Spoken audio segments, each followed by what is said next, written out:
Semangat pagi untuk semuanya Mitra FM. Mudah-mudahan semua tetap dalam keadaan sehat walafiat dan selalu berbahagia bersama seluruh keluarga tercinta dimanapun Anda berada. Dan Alhamdulillah Mitra FM seperti yang dijanjikan dari mulai kemarin ya, kita posting di media sosial kita. Kemudian juga saya sempat menyampaikan juga bahwa pada hari ini akan hadir Dr. Gigi Syifa Agnia dari Rumah Sakit Intan Husada Mitra FM untuk memberikan informasi-informasi terkait dengan kesehatan. Masya Allah, tabarakallah. Alhamdulillah Mitra FM pada hari ini dokter dari Rumah Sakit Intan Husada sudah hadir di ruang siar kita. Mitra FM akan memberikan informasi yang sangat aktual, informasi yang sangat penting sekali untuk kita semua Mitra FM ya, luar biasa sekali. Alhamdulillah. Dan kita langsung saja sapa Dr. Syifa Agnia Mitra FM pada hari ini yang sudah hadir di ruang siar kita. Assalamualaikum Dok. Waalaikumsalam. Sehat dokter? Alhamdulillah. Masya Allah, tabarakallah, alhamdulillah. Terima kasih ya di sela-sela kesibukannya. Mitra FM hari ini Jumat 2 Desember 2022 kita akan mengupas tentang gigi berlubang. Apakah itu berbahaya jika tidak diobati? Ya, Dokter Syifa mungkin bisa disampaikan terlebih dahulu prolog kita. Sebagai prolog kita dialog interaktif hari ini. Silakan dok. Iya, jadi mungkin pertama harus tahu dulu ya gigi berlubang tuh apa sih gitu. Jadi kalau misalnya bahasa medisnya sendiri tuh gigi berlubang tuh karies. Nah, karies itu merupakan suatu penyakit yang ditandai adanya kerusakan di jaringan keras gigi, di mana dia tuh nanti kalau lama-kelamaan dibiarkan akan makin membesar gitu karena dia bersifat destruktif. Nah, gigi sendiri itu kan dari beberapa lapisan. Jadi lapisan terluar tuh ada namanya enamel. Nah, lalu lapisan keduanya itu ada dentin, lalu pulpa. Nah, pulpa itu isinya syaraf dan pembuluh darah. Jadi apabila si lubang ini yang tadinya ada di permukaan lama-kelamaan kalau membesar makin dalam kena syaraf tuh itu yang bisa nyebabin sakitnya di situ. Luar biasa gitu. Nah, terkait dengan dengan kesehatan gigi itu sendiri, Dok. Kalau saya sih memiliki pemikiran begini, gigi itu kan adanya di mulut ya. Sementara yang namanya kesehatan gigi itu, kesehatan badan kita itu otomatis gimana pintu masuknya gitu. Iya. Jadi seakan-akan mulut kita ini adalah pintu masuk segala sesuatu gitu lah. Ketika asupan yang masuk ke dalam tubuh kita dicerna dengan baik, mohon maaf jika salah, tolong dibenarkan. Jadi kalau menurut Ardi, ketika kita mengunyah itu salah satu bentuk bagaimana cara kita mencerna makanan atau asupan apapun ke dalam tubuh kita. Iya. Ketika ini tidak bagus, otomatis pasti ke dalam tubuhnya juga nggak bagus. Nah, ini gimana definisinya seperti itu? Iya, benar. Cukup benar kalau kayak gitu. Misalnya jadi kalau bisa dari rongga mulutnya aja udah nggak baik nih. Terus kalau misalnya dari giginya aja udah sakit, apa yang mau dikunyah gitu, jadi susah gitu masuk ke dalam tubuhnya juga, jadi nggak bagus sih gitu. Jadi apa sih kalau misalnya sakit gigi kan mau ngunyah juga susah, jadi yang masuk juga nggak ada gitu. Ketika misalkan mulutnya tidak bersih lah ya, bisa dikatakan tidak bersih dan dia tidak tidak rajin gosok gigi atau apalah dan lain sebagainya, membersihkan mulut. Kalau di Islam sih udah jelas gitu kan, ketika kita sebagai muslim dianjurkan sunnah Rasul gitu kan, ketika sebelum berwudu tuh istinjab gitu ya, kemudian narik air lewat hidung gitu kan ya, kemudian juga berkumur gitu kan kurang lebih 3 kali. Bahkan waktu saya dulu perjalanan spiritual gitu kan ya, melaksanakan ibadah haji dan umroh itu pakai siwak gitu kan, dibersihin kayak begitu. Udah, kalau saya pikir ini sudah sejak zaman Rasulullah saja sudah dianjurkan kita untuk bersih mulut, bersih gigi gitu kan. Jadi kalau sekarang udah zaman teknologi, segala sesuatu dipermudah dan jauh diperlengkap gitu kan, dengan sikat gigi yang sedemikian rupa, mau yang dari mulai yang kasar sampai yang lembut gitu kan, yang halus bisa digunakan. Pasta gigi juga dari mulai yang mahal sampai yang murah ada gitu kan. Dan kita jadi sudah diberikan sesuatu yang sangat baik gitu untuk kesehatan gigi itu gitu. Nah, ketika misalkan ada orang-orang yang memang tidak ya boleh dikatakan kurang banyak melaksanakan atau memelihara kesehatan giginya itu yang akan terjadi pada sistem metabolisme tubuhnya itu apa gitu? Apakah berpengaruh atau tidak? Kalau misalnya dari sistem metabolismenya itu ya mungkin bisa berpengaruh tapi nggak secara langsung gitu ya. Jadi karena dari gigi berlubang ini kan banyak bakteri berarti. Kalau misalnya dari mulutnya aja udah banyak bakteri, berarti ke dalam juga bisa ngaruh gitu ke dalam. Ya oh iya Jadi seperti itu ya. dari rongga mulutnya udah bakteri nih, nanti selain di rongga mulut nanti bisa ke dalam Pengaruh dan akhirnya mengganggu metabolisme tubuh kita. Iya. Oh berarti benar terpengaruh kalau begitu ya. Iya, Oke baik, dokter, apakah gigi berlubang itu, dokter? Mangga silakan. Iya, jadi gigi berlubang itu tadi kalau bahasa medisnya itu kan karies gigi ya, karies, dimana dia itu suatu penyakit yang ditandai adanya kerusakan jaringan keras pada gigi, dimana nanti dia kalau makin lama tuh makin membesar gitu di giginya gitu kalau dibiarkan gitu. Dan terus ada nggak penyebab gigi berlubang? Oh, untuk penyebabnya sendiri dia itu multifaktorial. Ya, multifaktorial bisa dilihat dari giginya, kondisi giginya dilihat dulu apakah bagaimana anatominya, terus dilihat posisi giginya karena biasanya kalau posisinya itu yang kurang beraturan atau tidak normal gitu ya, itu bisa mempercepat adanya proses gigi berlubang. Lalu dilihat juga dari bakteri yang ada di rongga mulut. Nah, si bakteri ini biasanya itu memproduksi suatu asam, nama itu asam laktat. Nah, dari asam ini yang bisa membuat membantu proses si gigi berlubang itu. Lalu ada juga substrat atau makanan atau sisa-sisa makanan yang menempel pada gigi. Jadi ketika tadi 3 faktor itu dikombinasikan akan membuat suasana rongga mulut itu menjadi asam. Nah, asam ini ketika rongga mulutnya pH-nya itu asam kurang dari 5,5 akan terjadi demineralisasi namanya. Nah, demineralisasi ini atau suatu peluruhan mineral-mineral pembentuk gigi itu sendiri gitu. Jadi semakin banyak faktor ini berpengaruh, jadi semakin sering terjadinya demineralisasi, maka apabila dibiarkan gigi itu akan terus berlubang gitu. Oh, jadi kalau dibiarkan itu pasti gigi itu akan terus berlubang ya? Dan itu sangat-sangat mengganggu kesehatan ya. Tentu. Oke. Jadi mengganggu kesehatan itu seluruhnya tubuh kita ya, ngaruh ya. Nah, lalu jika bicara tentang gejala nih, Dok. Iya. Apa gejala gigi berlubang itu, Dok? Untuk gejalanya sendiri itu biasanya kalau lubangnya masih sedikit banget ya, baru hanya kalau pasiennya lihat cuma baru hitam-hitam aja gitu, tapi pada saat diperiksa ke dokter gigi dia udah terdapat sangkutan, biasanya pasiennya itu belum ngeluhin apapun gitu, belum ada gejalanya, cuman bilang ini giginya hitam, tapi pas diperiksa udah ada sangkutan. Nah, itu belum ada. Tapi kalau misalnya si lubangnya ini udah nyampe ke lapisan yang kedua tadi, itu udah nyampe ke dentin gitu ya, lapisan yang keduanya udah cukup gede si lubangnya, biasanya tuh pasien tuh mengeluhkan adanya linu. Nah, rasa linunya tapi harus ada rangsangan, misalnya linunya ketika makanan dingin atau minuman dingin gitu. Tapi ketika si rangsangannya itu dihilangkan, linunya hilang juga gitu.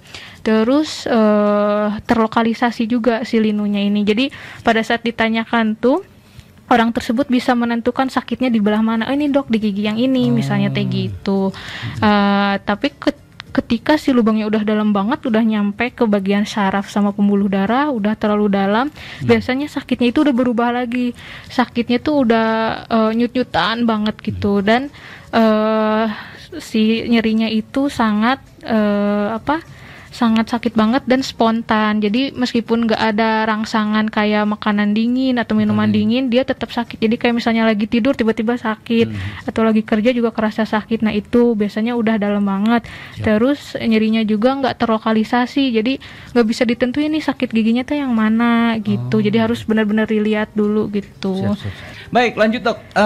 Tadi gejala, kemudian penyebab, terus juga gigi berlubang itu apa? Berikutnya ini tentang bagaimana pengobatan untuk gigi berlubang? Oke, untuk pengobatannya kalau misalnya lubangnya tadi belum sampai kayak nyeri spontan gitu ya, masih di bagian lapisan awal-awal nih, lapisan ke-1 sama kedua, ke bagian dentin itu bisa langsung ditambal permanen gitu. Jadi ketika ditutup sama tambalan itu udah keluhannya udah hilang gitu, udah dibersihkan gigi, si lubang-lubangnya, si kotorannya udah dibersihkan lalu ditutup, itu udah biasanya keluhannya udah hilang juga. Tapi ketika misalnya udah dalam banget, udah sampai ke bagian syaraf sama pembuluh darah itu udah ke bagian pulpa, biasanya harus dilakukan perawatan syaraf terlebih dahulu atau dinamakan perawatan saluran akar. Nah, untuk perawatan ini nggak bisa langsung ditutup sama tambalan permanen karena harus benar-benar dikontrol terlebih dahulu, keluhannya itu harus benar-benar hilang gitu.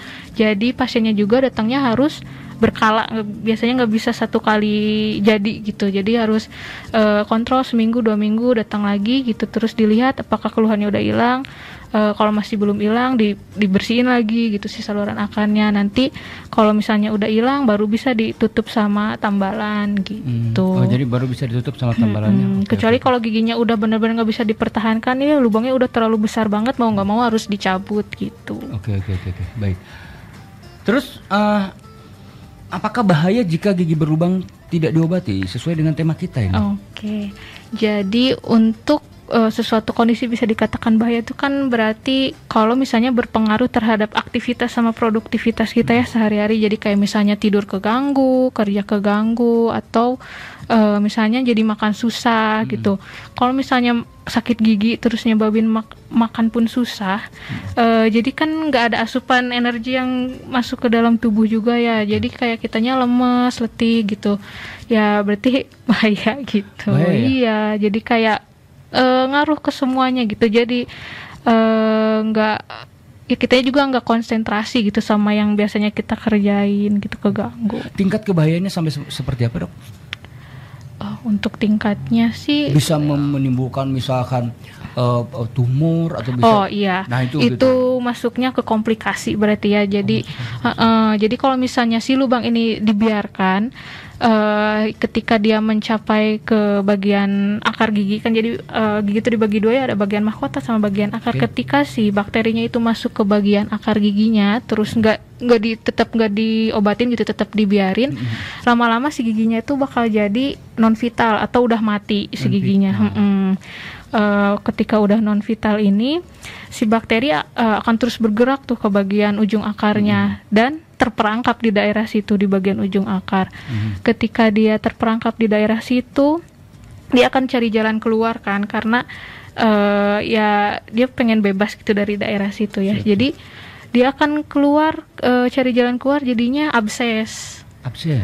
Jadi abses ke bagian gusi. Nah nanti biasanya pasien tuh datangnya keluhannya kalau nggak sakit gigi tiba-tiba udah ada yang ngejendul aja gitu di gusinya gitu. Si abses ini juga misalnya kalau dibiarin hilang, dia bakal hilang timbul terus kan gitu. Kalau misalnya tetap gak diobatin nih si pasiennya gitu, udah karena giginya ada sakitnya juga hilang timbul cina gitu, nggak terus-terusan sakit. Bisa jadi granuloma atau daging jadi gitu di bawah akarnya. Tapi biasanya granuloma ini dilihatnya itu nggak bisa secara visual langsung sama mata, harus dilihat oleh foto ronsen. Nah terus makin parahnya itu kalau amit-amitnya gitu bisa sampai ke kista juga. Kista itu apa sih, Dok? Gimana sih, Dok? Di kista itu jadi ada jaringan lunak di bagian di bawah akar giginya, jaringan yang berkantung gitu. Jadi itu tadi bakteri yang terperangkap di daerah situ, terus dia menyatu sama jaringan sekitar, jadi membentuk kista itu. Gitu. Ini juga nggak bisa dilihat oleh mata telanjang gitu, jadi harus dibantu sama foto ronsen. Biasanya pasiennya tuh ngeluhin kayak ini kok sakit gitu, dipakai ngunyah atau diketuk tuh sakit, pokoknya digimana-gimanain sakit gitu. Tapi sakitnya tuh bukan yang kayak pas masih giginya vital gitu, masih nyut gitu, enggak, cuman kayak dipakai ngunyah sakit, dipakai diketuk sakit gitu. Jadi harus emang dibantu sama foto ronsen gitu. Oh, harus dibantu sama foto ronsen. Oh, seperti itu. Ngeri ya? Ya, jadi kompleks lagi kalau misalnya makin dibiarin udah. Iya, Dok kata Maggie Z juga almarhum. Itu sakit gigi itu lebih sakit daripada sakit hati. Allah Akbar. Jangan sampai seperti itu ya. Masya Allah. Dibiarin. Baik. Komplikasi. Nah, barusan dokter juga menyinggung tentang komplikasi. Komplikasi apa saja yang timbul akibat gigi berlubang? Ya, yang tadi itu, yang tadi barusan? abses. Iya, ada abses, terus granuloma, terus kista tadi kalau udah makin parahnya. Terus kalau komplikasi lain, kalau misalnya giginya makin habis gitu ya, tinggal sisa akar aja. Itu udah nggak bisa dipertahanin lagi si giginya. Saya sempat dialog interaktif beberapa kali dengan dokter gigi. Konon katanya sekarang itu gigi tidak ketika misalkan cabut gigi atau dan lain sebagainya itu tidak dianjurkan ya. Jadi kalau masih tetap selagi masih bisa dipertahankan mending dipertahankan gitu. Kecuali kalau yang barusan terakhir itu sudah tinggal udah nggak bisa dipertahankan ya mau nggak mau itu harus dicabut. Dok, itu kalau misalkan udah rata nih, kayak macam gigi saya nih ya, udah rata nih, udah nggak ada tubuhnya lah, jadi tinggal mahkotanya udah nggak ada gitu ya, udah si karang gigi apa namanya, gigi mungkin gigi bekas udah nyatu sama gusi. Oh iya. Ini sekarang. Nah itu gimana tuh? Cabut? Harus dicabut. Oh berarti dari situ ada ke atasnya ya? Iya, jadi kalau misalnya akar gigi. Jadi gigi itu kan dibagi dua ya. Ada bagian mahkota, di bawahnya tuh akar, di bawahnya itu yang ketutup gusinya itu. Nah, ini ketutup gusinya. Yang ketutup gusinya itu akar. Oh, ini akar. Iya, jadi ketika mahkotanya udah habis banget, tinggal sisa akarnya dan si akarnya udah kebagi dua gitu ya. Karena kalau gigi belakang tuh akarnya kan ada dua, udah kebagi dua gitu udah nggak bisa. Ya susah gitu kalau dicabut, karena kalau misalnya dibiarkan juga dia menyebabkan kayak bau mulut, terus jadi ada infeksi lagi, dibiarin juga itu jadi kista juga gitu. Kalau amit-amitnya gitu ya makin kista teh sama dengan tumor bukan? Kista itu bukan sih. Bukan tumor ya? Bukan kalau tumor itu ada dua kan ya, ada yang tumor ganas, ada tumor jinak gitu ya, beda. Adik saya dia petugas kesehatan di Serang, Banten. Katanya itu kalau misalkan gigi koropok tuh tong dikorekan bisa jadi tumor. Nah, saya ingat sampai sekarang gitu loh. Makanya saya kalau misalkan korek-korek gigi ada apa namanya tuh ada nasi masuk gitu ya. Ya bukan nasi semua remeh lah. Remeh masuk lek gitu. Dikorek gitu. Oh, cenul dikorek kan bisa tumor. Oh, enggak, itu malah harus dibersihin kayak gitu. Iya. Nah, itu dia bilang bisa tumor. Nah, gitu. Mun nyeri huntu tong dikorek-korek bisa tumor, kukumur pakai air garam. Nah, itu gimana itu, Dok, seperti itu? Kalau misalnya maksudnya mungkin kurang tuh bisi tumornya itu loh. Apakah memang benar bisa menimbulkan jadi tumor? Kalau misalnya si lubangnya udah dalam banget itu, udah kondisinya udah masuk ke komplikasi itu baru bisa kan? Bisa.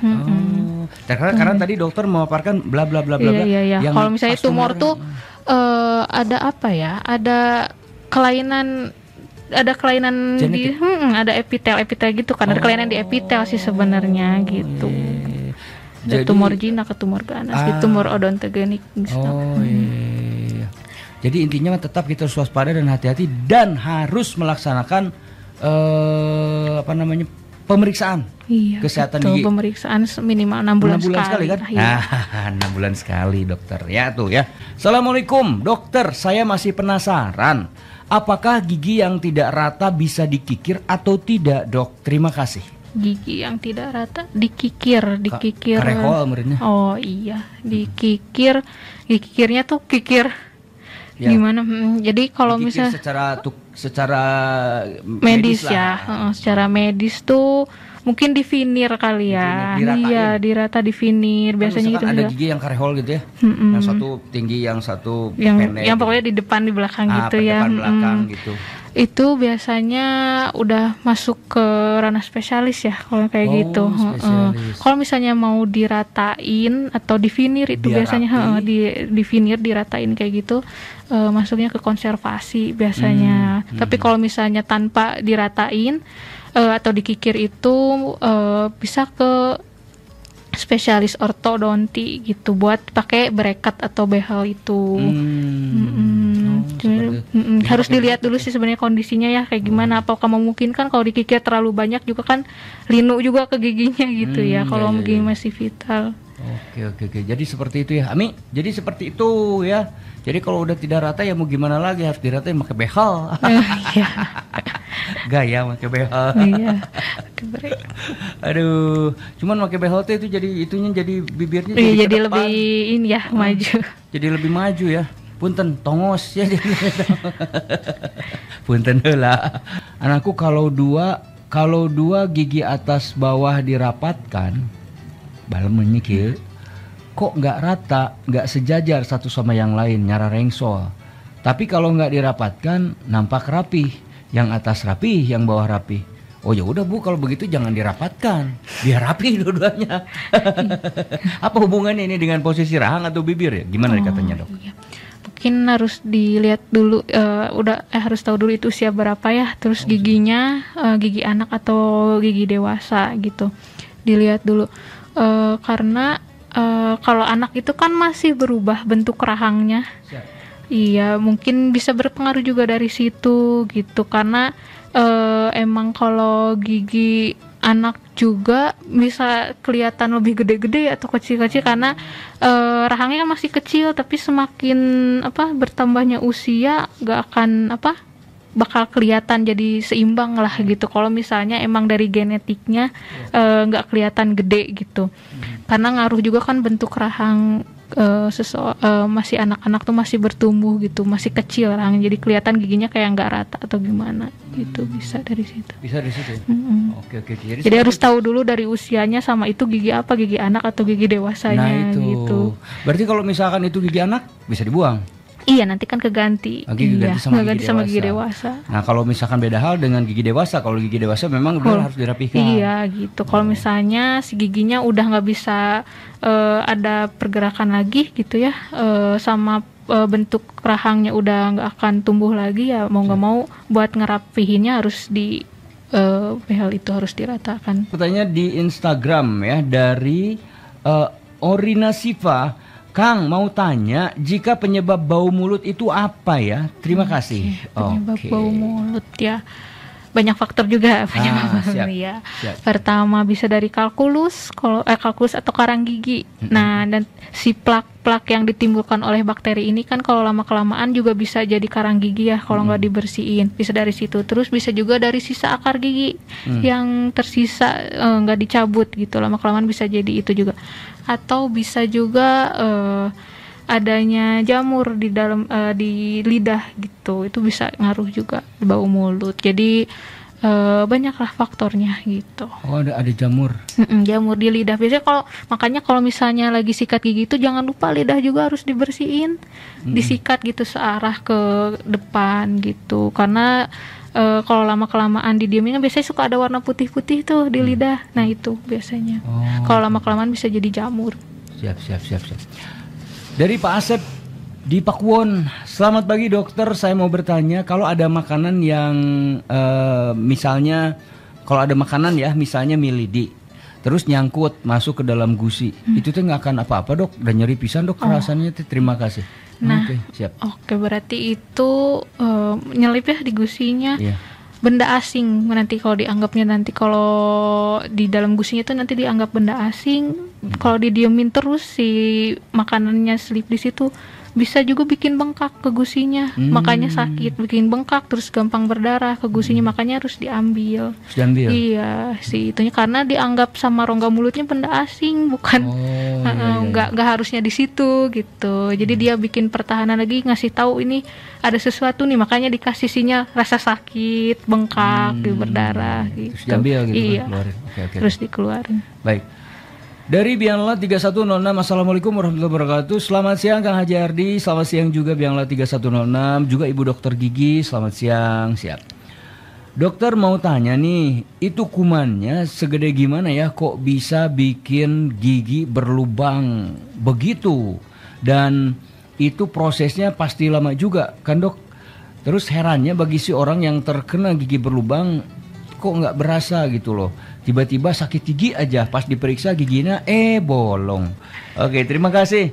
Sehat selalu untuk kita semua. Hatur nuhun. Wassalamualaikum warahmatullahi wabarakatuh ya. Oke, baik. Terima kasih Biangla 3106.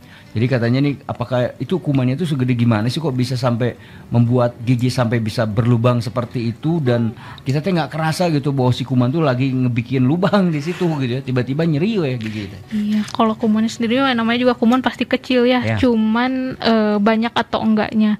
Kalau misalnya nggak dibersihin, kayak sikat gigi 2 kali sehari atau penggunaan benang-benang gigi itu, si kuman tuh suka banget nempel di daerah rongga mulut itu, di bagian giginya.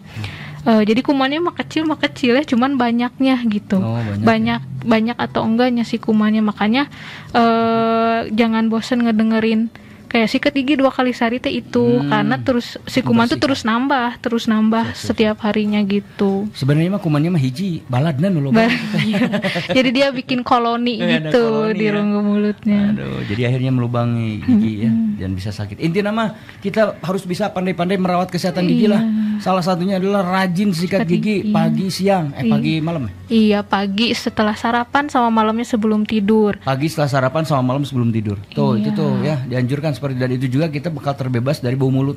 Dok, ada orang yang rajin sikat giginya, Dok ya. Karena giginya terlihat putih tapi kok bau mulut. Kenapa?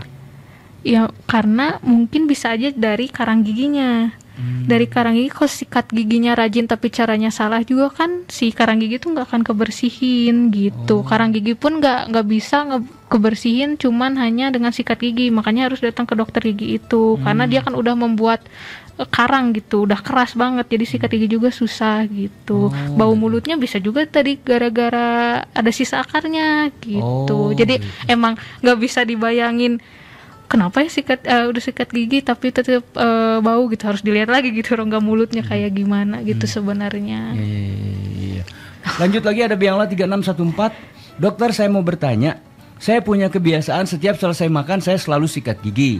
Jadi totalnya 3 kali sehari saya harus gosok gigi. Pagi, siang, dan malam. Bagus, mantap. Saya mau tanya nih, apakah benar dok?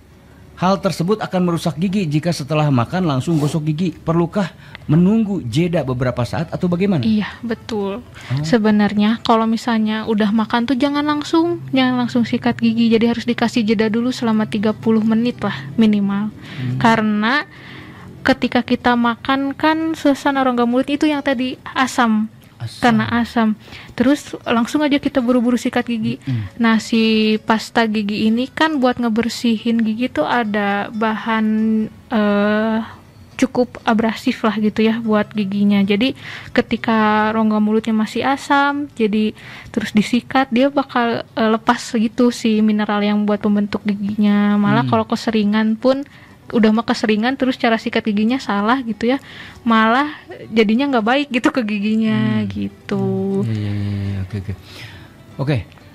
Lanjut lagi, ada dari siapa ini, pemilik nomor 0092. Assalamualaikum Kang Haji dan Ibu Dokter Siva Agnia. Kalau gigi bungsu yang miring dan sakit kalau dipakai ngunyah, apakah bisa menyebabkan abses? Jazakumullah khair, penjelasannya seputar gigi sangat bermanfaat untuk saya. Wow, luar biasa. Bangga. Miring ya, berarti gigi bungsunya posisinya.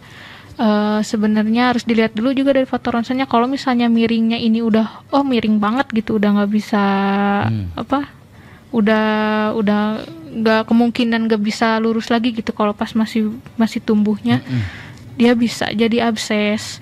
Karena nanti sisa makanan tuh numpuk di daerah situ karena miring itu, nggak bisa kebersihin kan sama sikat giginya susah. Jadi mau nggak mau harus diambil kalau kayak gitu. Mau nggak mau harus diambil. Iya, si gigi bungsunya kalau misalnya posisinya udah nggak memungkinkan buat tumbuhnya lurus gitu. Iya, karena bakal jadi abses. Udah jadi abses jadi sakit banget ya. Siap. Udah jadi ngaruh. Baik, lanjut, ada Ibu Karin di Patrol. Saya ingin bertanya, dokter, gigi saya kiri sama kanan berlubang. Apakah itu harus dicabut atau cukup dibersihkan saja, dok? Terus boleh nggak kalau ditambal saja gitu, dok? Dari Ibu Karin di Patrol. Harus tahu dulu ya lubangnya segimana. Udah dalam banget atau masih bisa langsung tambal permanen gitu. Kalau misalnya si lubangnya tadi kalau menyebabkan sakit yang spontan gitu, terus-terusan sakit, jadi hilangnya harus pakai obat gitu, harus minum obat baru reda. Ya itu mah harus perawatan syarafnya dulu gitu, baru bisa bisa ditambal permanen gitu. Jadi harus lihat dulu kondisinya gimana lubangnya. Perawatan syaraf, dok? Perawatan syaraf tuh kayak perawatan saluran akar gitu. Saya pikir syaraf.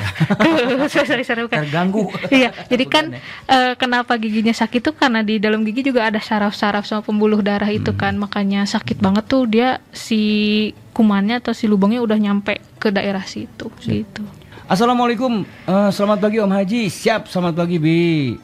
Ibu dokter, saya Zahira, usia saya umurnya 5 tahun, giginya roges. Apakah belum kena padahal belum kena permen loh. Ini perawatannya harus gimana ya selain dari rajin gosok gigi? Hatur nuhun Om Haji dan Bu Dokter. Oh iya. Bi siap. Yo gaduh putra rogesnya karena teuing. Siap. Kalau udah terlanjur habis giginya, kalau misalnya masih memungkinkan untuk ditambal gitu. Tapi kalau misalnya udah tinggal sisa akar, mau nggak mau ya diambil gitu. Kenapa bisa habis gitu ya? Kalau misalnya bahasa medisnya tuh early childhood caries gitu. Jadi masih kecil tapi kariesnya udah si lubangnya udah banyak banget gitu. Biasanya dari susu, dari minum susu nggak dibersihin. Gitu. Dari minum susu nggak dibersihin. Minum susu nggak dibersihin gitu. Jadi harusnya gimana dong? Udah minum susu kumur-kumur lah, banyak minum air putih. Terus nanti biasanya kalau anak kecil kan kalau lagi tidur suka dibawa susunya suka sambil dibawa tidur gitu. Nah itu tuh sebenarnya nggak boleh gitu, karena balik lagi nanti suasana rongga mulutnya asam lagi gitu. Makanya harus udah minum susu tuh harus minum kumur-kumur atau yang minum air putih yang banyak tuh, biar netral lagi si rongga mulutnya. Assalamualaikum dokter, izin bertanya, mau tanya nih, gigi adik saya pakai gigi palsu tapi dipatenin giginya, nggak kayak mama giginya bisa dicopot-copot gitu. Yang mau ditanyakan, nanti bisa dibuka nggak kalau amit-amit meninggalkan giginya, kalau amit-amit meninggal kan giginya harus dibuka katanya. Minta penjelasannya dok. Wassalam, semangat Kang Haji, semoga lancar terus rezekinya, amin. Oke, untuk gigi palsunya tuh yang dipateninnya dilihat dulu dia buatnya di mana ya. Karena kalau misalnya ke tukang gigi biasanya yang harusnya lepas pasang mau main tempel aja gitu ya. Tapi emang kalau misalnya dari dokter gigi sendiri emang ada gigi palsu yang emang bisa ditempel permanen, kayak misalnya bridge gitu, terus ada atau jembatan gigi gitu. Emang jadi dia disimpan langsung di giginya, jadi dia nggak usah harus lepas pasang gitu buat ngebersihnya. Atau ada implan. Kalau misalnya amit-amitnya pasiennya meninggal karena itu masuknya ke untuk pengobatan ya, jadi nggak apa-apa sih sebenarnya itu mah. Nggak harus diambil karena kan niatnya buat perawatan kesehatan. Baik. Gigi saya berlubang, yang kanan agak besar dan yang kiri juga bolong agak kecil. Kalau makan suka sakit ngejedud gitu kan. Kalau kemasukan nasi, apakah harus dicabut atau bagaimana ya? Terima kasih Kang Haji sareng Ibu Dokter. Semoga sehat selalu dari Biangla 3625. Ya, berarti tadi kalau udah makanan terselip terus langsung sakit gitu. Nah, itu berarti udah dalam banget. Cuma harus perawatan saraf. Kalau misalnya nggak memungkinkan buat perawatan ya dicabut gitu. Kalau misalnya emang udah dinding-dinding giginya udah nggak memungkinkan buat ditambal gitu ya, udah susah karena kalau ditambal bisa lepas lagi gitu.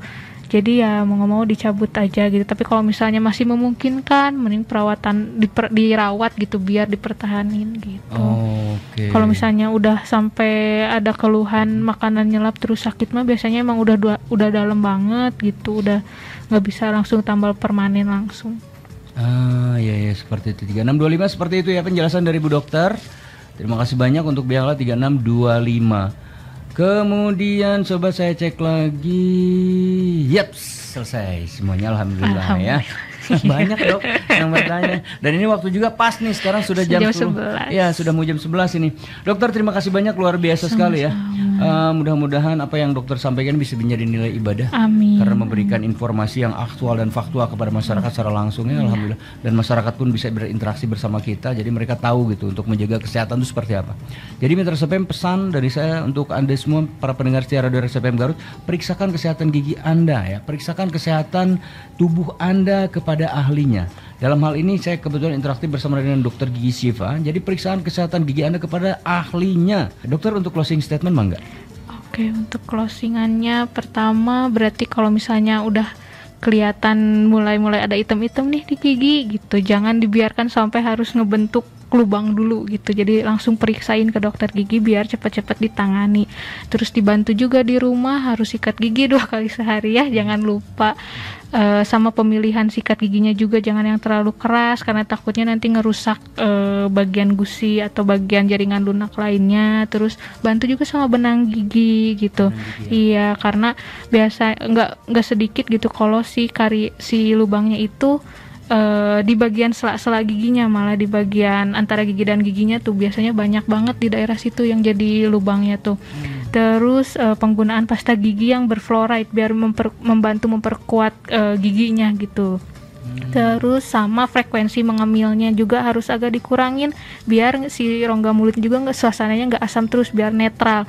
Jadi ada penyeimbang gitu ya, nggak asam terus rongga mulutnya karena terus-terusan asupan makanan masuk terus. Sama minimal datang ke dokter gigi 6 bulan sekali gitu aja sih. Ya? Iya. 6 bulan sekali. Kecuali kalau udah mulai ada keluhan, kurang dari itu juga nggak apa-apa. Oke. Nah itu dia, cukup dokter? Iya, jangan ditunggu sampai gede aja ya lubangnya.